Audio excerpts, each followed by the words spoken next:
Is your fern a crispy brown mess? Has he barely grown an inch since you brought him into your home? I hard relate, trust me, because I was in the same boat for over a year and a half with a plant that just refused to look his best, with me pulling out my rather limited hair out in frustration. But since moving into this new home and changing a few things up, he's really put on a growth spurt. So let me share with you my fern tricks so that you can finally have one to be proud of in your home. Thankfully, it's not too taxing. So I've had this fern for about a year and a half now, and it's only in the last few months that he's really put on a growth spurt, and I put that down to me getting his living conditions spot on. Let's call him Tony. Now, Tony started life with me as a little boy in a little pot with lots of healthy green fronds. But the inevitable happened. His lush green fronds soon started to turn crispy brown, and once a frond grows brown, there's no getting it back. There are a few reasons why this happens, but the most likely is to do with light, but not in the way you might assume. You see, I wanted the best light for our Tony, so I sat him on a windowsill right up against the window so he could bask in glorious sunlight all day long. You might think this spells trouble, right? With direct sun causing havoc for the green fronds, turning them brown. But this wasn't the case. He was actually enjoying life in this spot. That's because it was an east-facing spot, so it was only sunbathing in pretty gentle sunlight in the morning. Ferns can absolutely handle this, especially in my temperate climate where the sun is a little bit shy to come out and say hello, to say the least. But the problems started to occur when winter rolled in.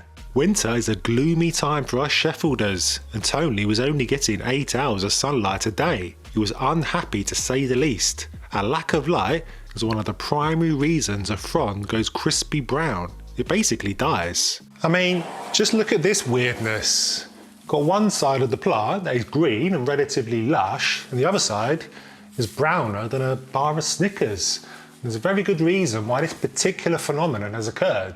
When I moved into this home, I plonked Tony down here on the bottom of this bamboo shelving unit, and because he was so far away from the window, I thought I'd better pop a Sansi grow light over his head.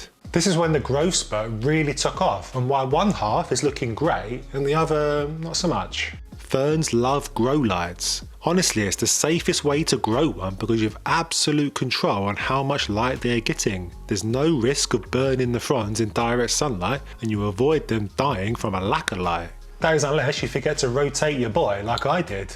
Basically, this half was facing the room with the grow light above, and the other side of Tony only had a dark wall for company. This lack of light has been killing this side of Tony since I plonked him down here a few months ago.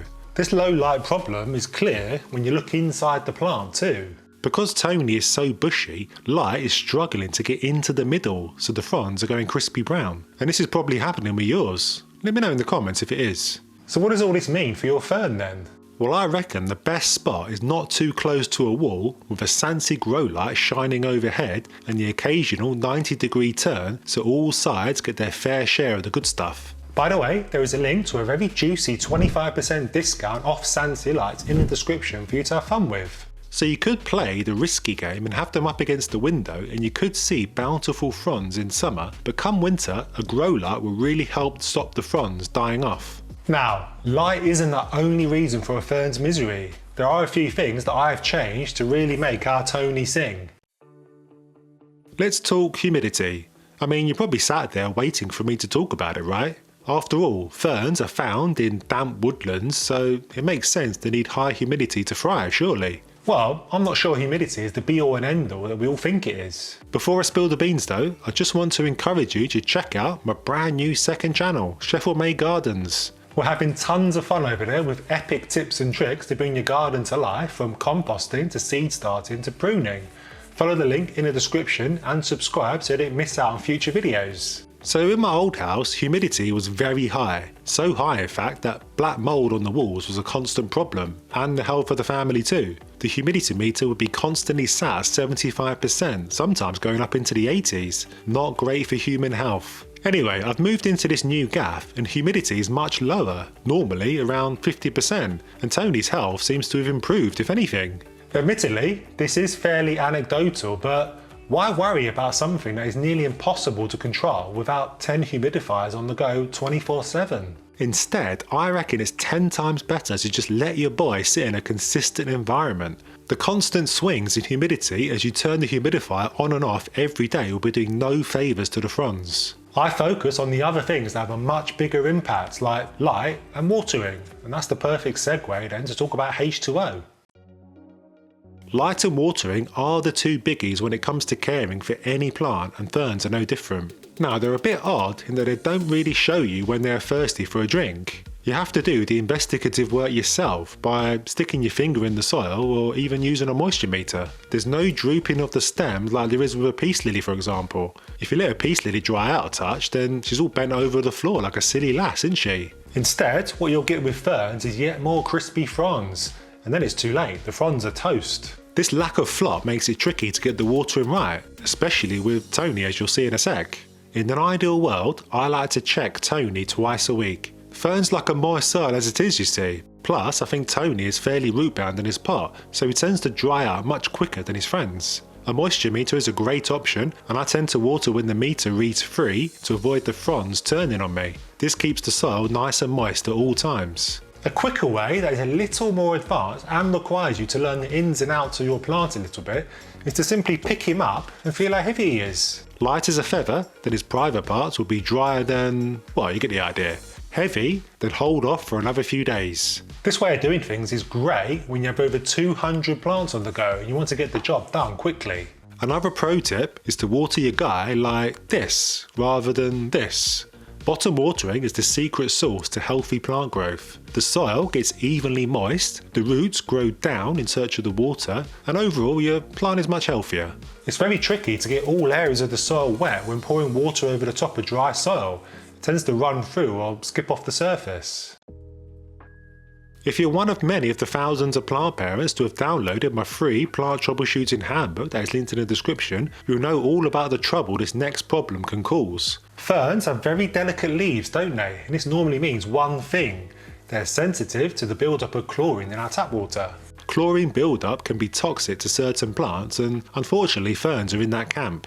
Don't waste your time leaving cans of water out overnight to dissipate or hauling gallons of distilled water home. The solution is much simpler. Water conditioner, my plant friend. It treats tap water in a single drop and your sensitive plants are protected. I brought this to the channel last year and the response has been epic, with tons of plant parents reporting massively improved plants. Give it a whirl. As well as water conditioner, I am in the habit of adding houseplant focus to my watering can. This isn't really because ferns are particularly heavy feeders, because they're not. It's just part of my routine. I do recommend that you fertilise all of your plants to keep them nice and healthy. Fertiliser doesn't make things grow quicker, of course, it just keeps everything ticking over nicely. Now don't sweat the fertiliser you buy. Any that is suitable for houseplants will be fine. If you only have Miracle-Gro, then have at it. Organic would be better, but as long as you follow the dosage guidance for indoor plants, you'll be fine. So the thing you'll notice about our Tony is that his private parts are a little bit puny compared to his upper body. So I've not repotted Tony for a good while, maybe a year, something like that.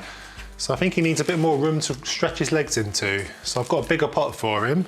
It's probably maybe 2 or 3 sizes bigger than the one he's in. So I've not looked at the roots, so I thought I'd do that live. Let's pull him out of his pot and have a look. Doesn't look too bad, although there is a thick mat of roots in here that I can feel. When the shape of the root ball conforms to the shape of the pot, then you know it's a little bit root bound. So I'm not going to touch it, I'm just going to put him straight into a bigger pot. I tend not to mess around with roots too much, because I generally think we don't want to upset them too much, and they generally find a way by themselves into the new soil. I'm going to put a base layer of soil, see if he fits in there, like so, and then fill around the edges with new soil.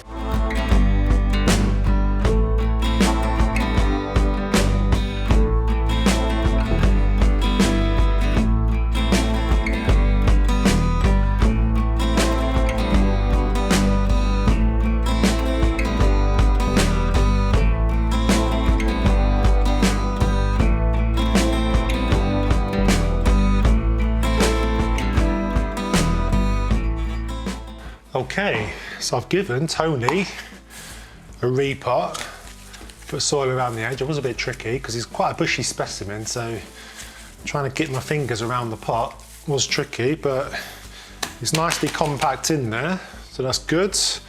I've got a nice decorative pot. This should fit in here nicely, like so.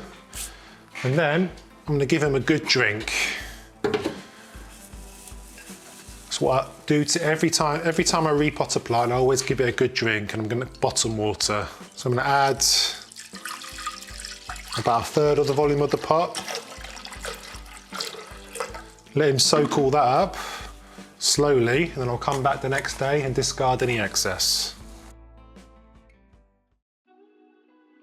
Now that our Tony has a new place to call home, what do we do with all those crispy fronds that is making him look like he's been brought through a hedge backwards? Prune them out, of course. They won't come back to life, so they gotta go. The tricky thing about ferns is that they often have fronds that are green at the tips but brown near the centre of the plant. It is tricky to make the judgment on if you should cut the whole frond off, isn't it? But if the frond only has green at the very tips, I tend to cut it all out. New fronds will come in no time. This frond, for example, has lots of green, but I'm not really a fan of the browning going on, so off it comes. There, Tony is now ready to continue his growth spurt under this fancy grow light, assuming I can actually remember to rotate him every now and then. I recently made a video showing you my routine for looking after 200 plants, from pruning to pest control to watering. You should definitely check out with the link up here, and I'll see you there.